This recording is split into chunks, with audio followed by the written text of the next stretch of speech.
I was photographing my daughter at golden hour in the light that everyone calls perfect. But when I focused my camera and pressed the shutter, all I got was a shadowy subject in front of a beautiful pond at sunset. So I adjusted my exposure, and as her face got brighter in my camera, the background started to blow out, which was better for her because I could see her face in the photo, but then I had a whole different problem. And what I didn't know at the time was that there's a very specific sequence of how to fix a backlit scene, and I was going straight to step 3. I completely skipped steps 1 and 2. In this video, I'm going to walk you through all 3 steps in order, so next time you're in a backlit scene like this, you'll know exactly what to reach for first. But before I get to that sequence, you need to understand what your camera is actually seeing in a backlit scene, because it's probably not what you think. When a backlit subject comes out dark, the instinct is to think something went wrong, but here's what's actually happening. When your camera is set to evaluative metering for Canon or matrix on Nikon or multi on Sony, it rates the whole entire frame and it tries to find the average exposure for everything that it sees. In a backlit scene, that frame has a lot of bright information in it. The background or the sky or whatever the bright light source is behind your subject. And all of that averages in. But a background that's bright and a subject that's darker, this usually equals out to an average where everything turns out a little bit brighter versus darker. And the camera underexposes the subject so it doesn't blow out the background. And this is what evaluative metering is built to do. It just doesn't know which part of the frame is the part that matters to you. And it will do this to you every time you're in evaluative metering and you have lighting coming from behind your subject. There's always going to be a gap between the exposure of your subject versus the exposure of your background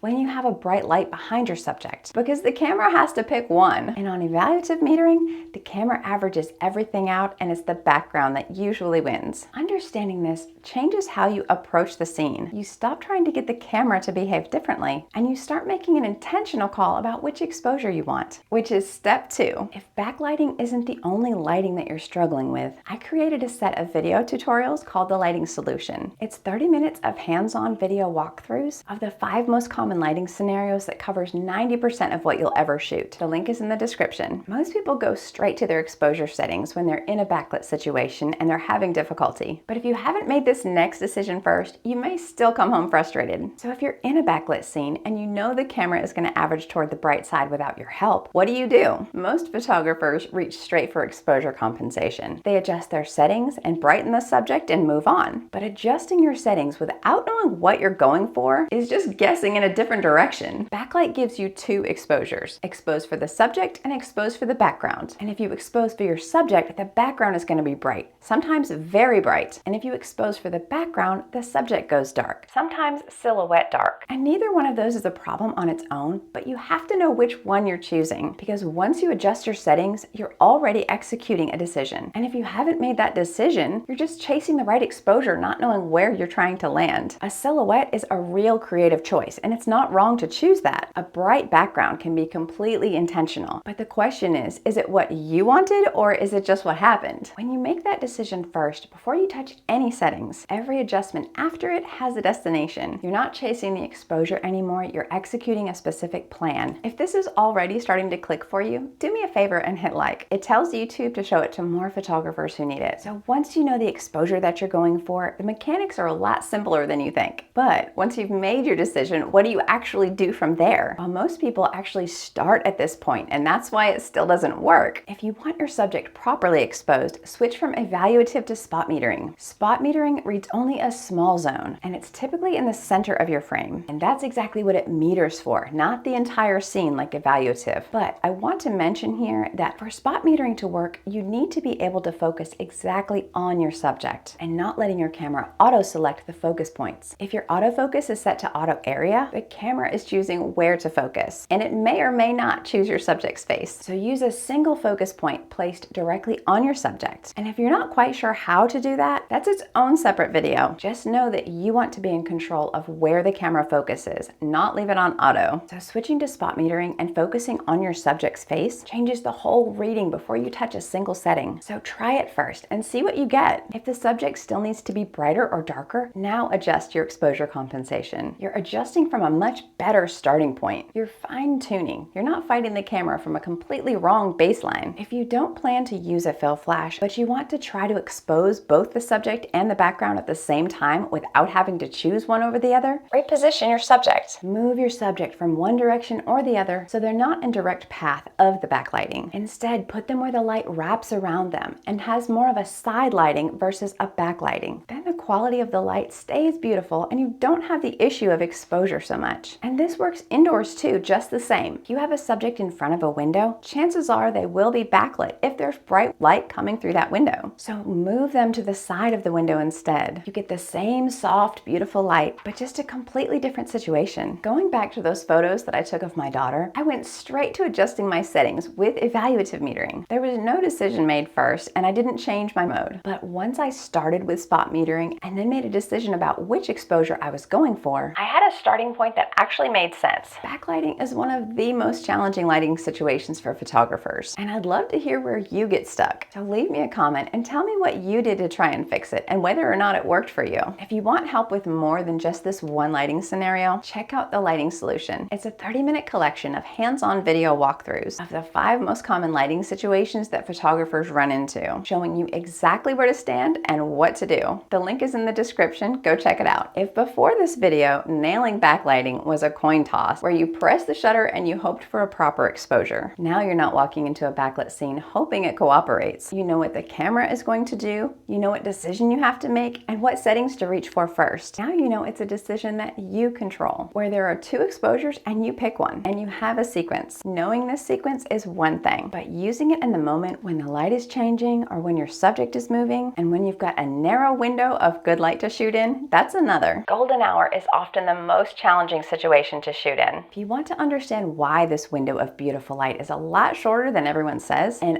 all the other variables that stack up against you and make it a lot harder than it looks, watch this video next. It tells you exactly how to nail your next golden hour session.